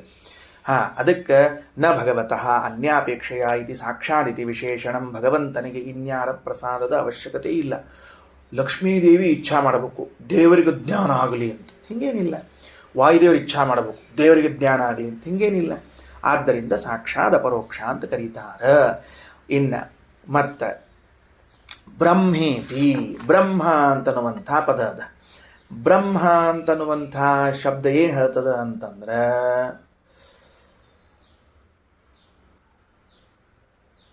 ಪೂರ್ಣ ಅಂತನೋ ಅರ್ಥವನ್ನು ತಿಳಿಸ್ಲಿಕ್ಕೆ ಹೊರಟದ. ಅನನ್ಯಾಪೇಕ್ಷಸ್ಯಾಪಿ ಅಪೂರ್ಣತ್ವಂ ಅನನ್ಯಾಪೇಕ್ಷಸ್ಯಾಪಿ ಅಪೂರ್ಣತ್ವಂ ಭವತೀತಿ ಅಥೋ ಬ್ರಹ್ಮೇತಿ. ಇನ್ನೊಬ್ಬರ ಅಪೇಕ್ಷೆ ಇಲ್ಲ ಅಂತಂದ ಮಾತ್ರಕ್ಕೆ ಅವ ಪೂರ್ಣ ಆಗಿರಬೇಕು ಅಂತೇನಿಲ್ಲ, ಅವ ಅಪೂರ್ಣ ಇರಬಹುದು. ಇದು ಮತ್ತೊಂದು ಹೊಸ ಅಂಶ. ಅಂದ್ರೆ ದೇವರು ಇನ್ನೊಬ್ಬರ ಅಪೇಕ್ಷಾ ಇಲ್ಲದೇನೆ ಇಷ್ಟೆಲ್ಲ ಜ್ಞಾನ ಮಾಡಿಕೊಂಡು ಬಿಡುತ್ತಾನಂತ ಹೇಳಿದ ಮೇಲೆ ಮತ್ತು ಬ್ರಹ್ಮ ಶಬ್ದ ಹೇಳಿ ಪೂರ್ಣ ಅಂತ ಯಾಕೆ ಹೇಳಿಕ್ಕೆ ಹೋದ್ರಿ ಅಂದರೆ, ಯಾರ ಬೆಂಬಲ ಯಾರ ಸಹಾಯವಿಲ್ಲದೆಯೂ ಎಲ್ಲ ಜ್ಞಾನ ಮಾಡಿಕೊಂಡು ಮಾತ್ರಕ್ಕೆ ಅವ ಪೂರ್ಣ ಆಗಿರಬೇಕು ಅಂತೇನು ನಿಯಮ ಇಲ್ಲ, ಅವ ಅಪೂರ್ಣನೂ ಇರಬಹುದು. ಅದಕ್ಕೆ ಭಗವಂತ ಹಂಗಿಲ್ಲ, ಅವ ಪೂರ್ಣನೂ ಇದ್ದಾನ ಅಂತ ತಿಳಿಸ್ಲಿಕ್ಕೆ ಬ್ರಹ್ಮ ಶಬ್ದವನ್ನು ಹೇಳ್ಯಾರ. ಸರಿನಾ? ಮುಂದೆ ಹೋಗ್ರಿ, ಭಾಷ್ಯಕ್ಕೆ ಬರ್ರಿ. ಅನ್ಯೇಷಾಂ ನಿಯಂತ್ರತ್ವಂಚ ಅಸ್ತಿ ಇತ್ಯತಃ ಆತ್ಮ. ಉಳಿದವರ ಅಂದ್ರೆ ಭಗವಂತನು ಇನ್ನುಳಿದವರ ನಿಯಂತ್ರಣವನ್ನು ಮಾಡ್ತಾನ ಅಂಬೋ ಅಭಿಪ್ರಾಯದಲ್ಲಿಯೇನೇ ಆತ್ಮ ಶಬ್ದದ ಪ್ರಯೋಗ ಆಗಿದ ಹೊರತಾಗಿ ಮತ್ತು ಅದೇನದು ಅವನೇ ಜೀವ ಅನ್ನೋ ಅರ್ಥದಲ್ಲ. ಮತ್ತು ಪರಮಾತ್ಮ ಏಷತೆ ಆತ್ಮ. ಯಾಜ್ಞವಲ್ಕ್ಯರು ಉಶಸ್ತ ಚಾಕ್ರಾಯಣನಿಗೆ ಪರಮಾತ್ಮ ಯಾರು ಅಂತ ಕೇಳಿದ್ದೀಯಲ್ಲ, ನೀನೇ ಅಂತ ಹಿಂಗೆ ಹೇಳ್ಯಾರಂತ ತಿಳ್ಕೊಬೇಡಪ್ಪ. ಯಾಕಂದ್ರೆ ಏಷತೆ ಆತ್ಮ ಅಂತ ಶಬ್ದ ಬಂದ್ಕೊಂಡು ನಿನ್ನ ಆತ್ಮ ದೇವರು ಅಂದ್ರೆ ನೀನೇ ದೇವರು ಅಂತ ಆಗ್ಬಿಡ್ತದ. ಹಂಗಲ್ಲ. ಅನ್ಯೇಷಾಂ ನಿಯಂತ್ರತ್ವಂಚ ಅಸ್ತಿ. ಭಗವಂತನು ಯಾರ ಅನುಗ್ರಹವಿಲ್ಲದೆ ಎಲ್ಲರ ಜ್ಞಾನ ಮಾಡಿಕೊಳ್ತಾನ, ಪರಿಪೂರ್ಣನಾಗಿದ್ದಾನ, ಉಳಿದವರ ನಿಯಾಮಕನಾಗಿದ್ದಾನೆ ಅಂತ ಮೂರನೇ ಲಕ್ಷಣವೇ ಹೊರತಾಗಿ ಏನರ್ಥ ಅಲ್ಲದಕ್ಕೆ ನೀನು ದೇವರು ಅಂತ ಅರ್ಥ ಮಾಡಿಕೊಳ್ಬೇಡ. ಅನ್ಯೇಷಾಂ ನಿಯಂತ್ರತ್ವ ಅನ್ಯಾಪೇಕ್ಷಾ ನಾಸ್ತಿ ಇತ್ಯತಃ ಸರ್ವಾಂತರಃ. ಹೌದು, ಉಳಿದವರ ನಿಯಂತ್ರಣವನ್ನು ಮಾಡ್ತಾನ, ಅದಕ್ಕೂ ಇನ್ನೊಬ್ಬರ ಅಪೇಕ್ಷಾ ಏನಾರ ಅದ ಏನು ಅಂದ್ರೆ ಸರ್ವಾಂತರಃ, ಬೇಕಾಗಿಲ್ಲ. ಅಷ್ಟ ಶಕ್ತಿ ಎಲ್ಲ ಅವನಲ್ಲದ. ಸರ್ವಂ ಸಾಮರ್ಥ್ಯಂ ಸ್ವಾಂತರೇವ ಅಸ್ತಿ. ತಗೊಳ್ರಿ ವಾಕ್ಯ, ಭಾಷ್ಯದ ಕೊನೆಯ ವಾಕ್ಯ. ಸರ್ವಂ ಸಾಮರ್ಥ್ಯಂ ಸ್ವಾಂತರೇವ ಅಸ್ತಿ. ಎಲ್ಲ ಸಾಮರ್ಥ್ಯವು ತನ್ನೊಳಗೆ ಇದೆ, ತನ್ನೊಳಗೆ ಅದ. ಔಷಧ ತಗೊಂಡ ಮೇಲೆ ಸ್ವಲ್ಪ ವಾಸಿ ಅಡ್ಡಾಡ್ಲಿಕ್ಕೆ ಶುರು ಮಾಡ್ಯಾನ, ಅಂದ್ರೆ ಆ ಶಕ್ತಿಯುಂದಲ್ಲ, ಔಷಧದಿಂದ ಆಹಿತವಾದದ್ದು. ಈಗ ಮೊದ್ಲಿಗಿಂತ ಸ್ವಲ್ಪ ಬೆಟರು. ಕೋಲ್ ಹಿಡ್ಕೊಂಡು ನಡೆದಾಡ್ಲಿಕ್ಕತ್ತಾರ, ಕೋಲ್ ಮೇಲೆ ಬಂತು ಭಾರ. ಹಂಗಿಲ್ಲ, ಎಲ್ಲ ಶಕ್ತಿಗಳು ತನ್ನಲ್ಲದ ಅಂತ ತಿಳಿಸಿದ್ದಾರೆ. ಇನ್ನು ಮುಂದೆ ನೋಡ್ರಿ, ಜೀವೇಶ್ವರ ಅಭೇದ ನಿವೃತ್ತ್ಯರ್ಥಂ ತೇ ಆತ್ಮ ಇತಿ. ಭಾಳ ಚಂದ, ಭಾಳ ಚಂದ. ಏನು ಇದನ್ನ ಕೆಲವರು ಹಿಂಗೆ ಅಭಿಪ್ರಾಯ ಪಟ್ಬಿಟ್ಟಾರ. ಏನು ಅಭಿಪ್ರಾಯ ಪಟ್ಟಾರ? ಜೀವ ಬ್ರಹ್ಮರ ಮಧ್ಯದಲ್ಲಿ ಐಕ್ಯ ಇದೆ ಅಂತ ಅಭಿಪ್ರಾಯ ಪಟ್ಟಾರ. ಸಹಜ, ಆ ವಾಕ್ಯಕ್ಕೆ ಹಂಗೆ ಬರ್ತದಂತ ನಾ ಈಗ ಹೇಳಿ ನಿಮಗೆ. ಅದಕ್ಕೆ ಅಲ್ಲ ಅನ್ನೋದಕ್ಕೆ ತಿಳಿಸ್ಲಿಕ್ಕೆ ತೇ ಆತ್ಮ, ತೇ ಆತ್ಮ, ನಿನ್ನ ನಿಯಾಮಕ, ನಿನ್ನ ನಿಯಾಮಕ ಅಂತ ಶಬ್ದವನ್ನು ಹೇಳ್ಯಾರ ಹೊರತಾಗಿ ನೀನೇ ಆತ್ಮ ಅಂತಂದಿಲ್ಲ, ನೀನೇ ದೇವರು ಅಂದಿಲ್ಲ. ಹೆಂಗೆ ಉತ್ತರ ಕೊಟ್ಟಾರ? ನಿನ್ನ ಆತ್ಮ. ಆ ನಿನ್ನ ಆತ್ಮ ಅಂದ್ಕೊಳ್ಳೆ ಭೇದ ಬಂತು. ನನ್ನ ಮನೆ ಅಂದ್ಕೊಳ್ಳೆ ನನಗೂ ಮನೆಗೂ ಭೇದ ಬಂತು.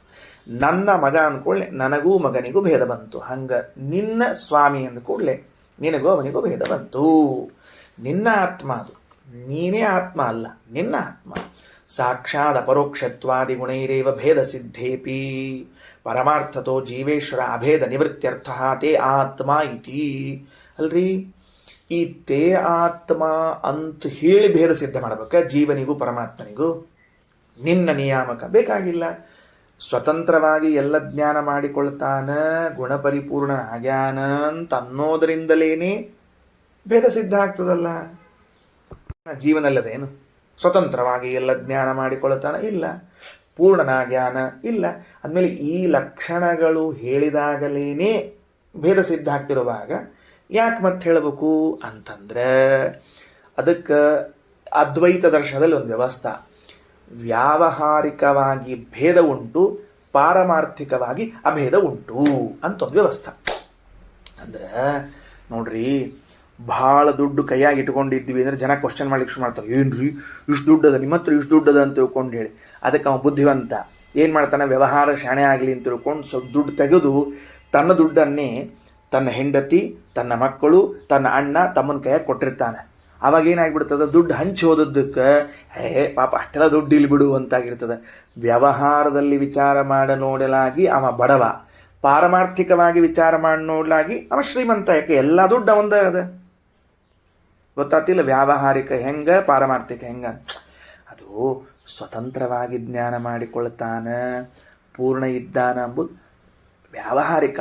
ವಸ್ತುಸ್ಥಿತಿ ಅಭೇದ ಜೀವಬ್ರಹ್ಮರ ಮಧ್ಯದಲ್ಲಿ ಅಂತ್ಯಾರಾದರೂ ಅಂದಗಿಂದಾರ, ಅದಕ್ಕೆ ತೇ ಆತ್ಮ, ನಿನ್ನ ಸ್ವಾಮಿ ಅವ ಆ ಲಕ್ಷಣ ಉಳ್ಳವನಾದವ, ಪಾರಮಾರ್ಥಿಕವಾಗಿ ನಿನಗೆ ನಿಯಾಮಕನಾಗ್ಯಾನ ಅಂತ ತಿಳಿಸೋದಕ್ಕೇನೆ ಹೇಳಿದ್ದು. ಹೌದಾಚಾರ? ಈ ಈ ಈ ಅಭಿಪ್ರಾಯ ಎಲ್ಲಿಂದ ತಂದ್ರಿ ನೀವು? ಈ ಬೇಕಾತು ನಮ್ಗೆ, ಈ ಅಭಿಪ್ರಾಯ ಬೇಕಾತು. ಈ ಪಾರಮಾರ್ಥಿಕ, ವ್ಯಾವಹಾರಿಕ ಇತ್ಯಾದಿಗಳೇನವ ಇವನ್ನೇನೋ ಹೇಳಿದ್ರಿ ಅಂತ ಇಟ್ಕೊಳ್ರಿ. ಹಿಂಗೆ ಅಭಿಪ್ರಾಯ ಅದ ಅಂತ ಹೆಂಗೆ ಗೊತ್ತಾತ್ ನಿಮಗೆ? ಅಂದ್ರೇನು? ಭಗವಂತನು ಜೀವನಿಂದ ಭಿನ್ನನಿದ್ದಾನೆ, ನಿಯಾಮಕನೇ ಆಗಿದ್ದಾನೆ ಅಂತ ನಿಮಗೆ ಹೆಂಗೆ ಗೊತ್ತಾತು ಅಂದ್ರೆ ಅಭ್ಯಾಸ. ವಾಕ್ಯ ನೋಡ್ರಿ, ಉಪನಿಷತ್ ಕಡೆ ಹೋಗ್ರಿ ಒಂಚೂರು. ಉಪನಿಷತ್ ಕಡೆ ಹೋದಾಗ ಏನೇನು ವಾಕ್ಯ ಓದ್ತಿ ನೋಡ್ಕೊಳ್ರಿ. ಏನಂತ ತಿಳ್ಕೊಂಡು, ಕಥಮೋ ಯಾಜ್ಞವಲ್ಕ್ಯ ಸರ್ವಾಂತರಃ ಅಂತದ, ಸರಿನಾ? ಅದು ಮುಗಿದ ಮೇಲೆ ನೋಡ್ಕೊಳ್ರಿ. ಯಃ ಪ್ರಾಣೇನ ಪ್ರಾಣಿತಿ ಸತೇ ಆತ್ಮ ಸರ್ವಾಂತರಃ ಒಂದು ಸರ್ತಿ. ಯೋ ಅಪಾನೇನ ಅಪಾನೀತಿ ಸತೇ ಆತ್ಮ ಸರ್ವಾಂತರಃ ಎರಡು ಸರ್ತಿ. ಯೋ ವ್ಯಾನೇನ ವ್ಯಾನಿತಿ ಸತೇ ಆತ್ಮ ಸರ್ವಾಂತರಃ ಮೂರು ಸರ್ತಿ. ಯೋ ಉದಾನೇನ ಉದಾನಿತಿ ಸತೇ ಆತ್ಮ ಸರ್ವಾಂತರಃ ನಾಲ್ಕು ಸರ್ತಿ. ಹಿಂಗ ಇದೇ ರೀತಿಯಾಗಿ ಯಸ್ ಸಮಾನೇನ ಸಮಾನಿತಿ ಸತೇ ಆತ್ಮ ಸರ್ವಾಂತರಃ ಏಷತೆ ಆತ್ಮ ಸರ್ವಾಂತರಃ 6 ಬಾರಿ ಏಷ ಸತೇ ಆತ್ಮ ಸರ್ವಾಂತರಃ ಸತೇ ಆತ್ಮ ಸರ್ವಾಂತರಃ ಅಂತ ಬಂದದ. ಇದಕ್ಕೇನು ಕರೀತಾರೆ ಶಾಸ್ತ್ರದಲ್ಲಿ? ಅಭ್ಯಾಸ ಅಂತ ಕರೀತಾರ. ಬಂತು ನೋಡ್ರಿ, ಅಭ್ಯಾಸ.